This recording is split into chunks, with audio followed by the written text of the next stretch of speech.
Hey, USC is asking me for an interview and I'm freaking out. What's up? It's a culture detective here investigating your favorite albums. And today I'm going to be doing two album reviews, and the first one being Metallica's new album, 72 Seasons.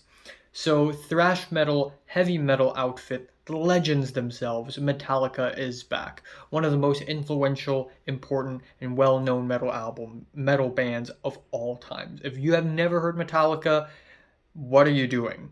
Listen to their music right now. Their stuff are amazing, especially albums like Master of Puppets, Ride the Lightning, Black Album. These albums are considered classics, and they are some of the most influential works of metal of all times. And even though they're not groundbreaking or experimental or anything like that, they're very much very entry level metal. They still make really good metal music. However, Metallica's discography is a little shaky, and here and there we have albums like Load and Reload, which a lot of fans are not really happy about. And of course, we have the notorious album that is Saint Anger, that everyone seems to hate, and for the right reasons. In 2016, they released the album Hardwired to Self-Destruct, which is the previous studio album to this one, and it's very safe and it's very tame and it's like bloated as well. And then 7 years later, Metallica continues to put out music with 72 seasons. At this point in time, it seems like they don't have the same energy and spark and creative explosion that they used to have, while at the same time the band doesn't want to disband, so they're in a pretty awkward situation where they have to keep putting out music. Thus, we have the existence of this album, 72 Seasons, which is more of the same. It's like this album, just like Hardwired, it's very safe and probably even safer.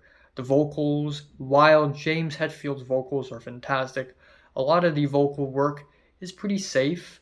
A lot of the riffs are really average, the drums are pretty unenergetic, and the songwriting is just really standard and basic. Take the title track as well as opener.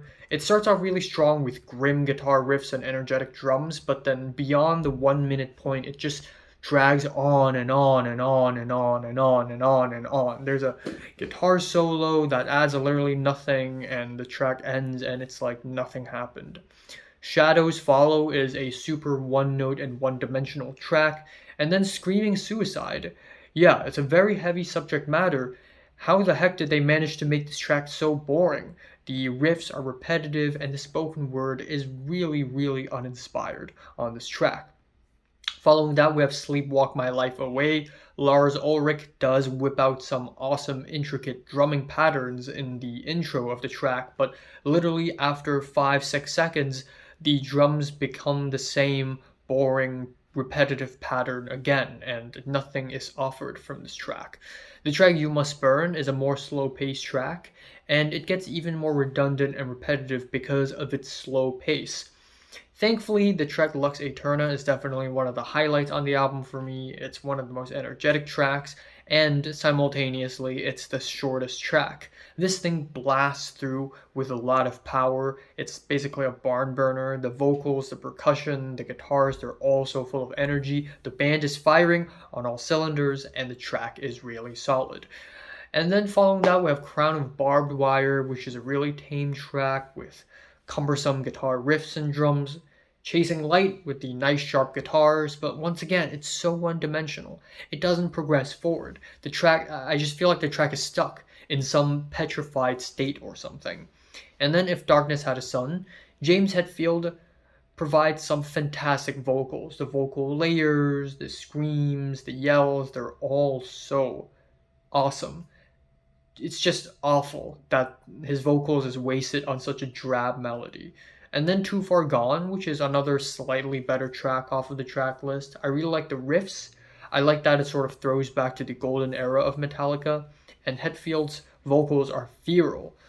And Room of Mirrors is another really safe track, and then the album ends off with Inamorata, which is an 11-minute long closer, which is just not necessary at all. Like, why?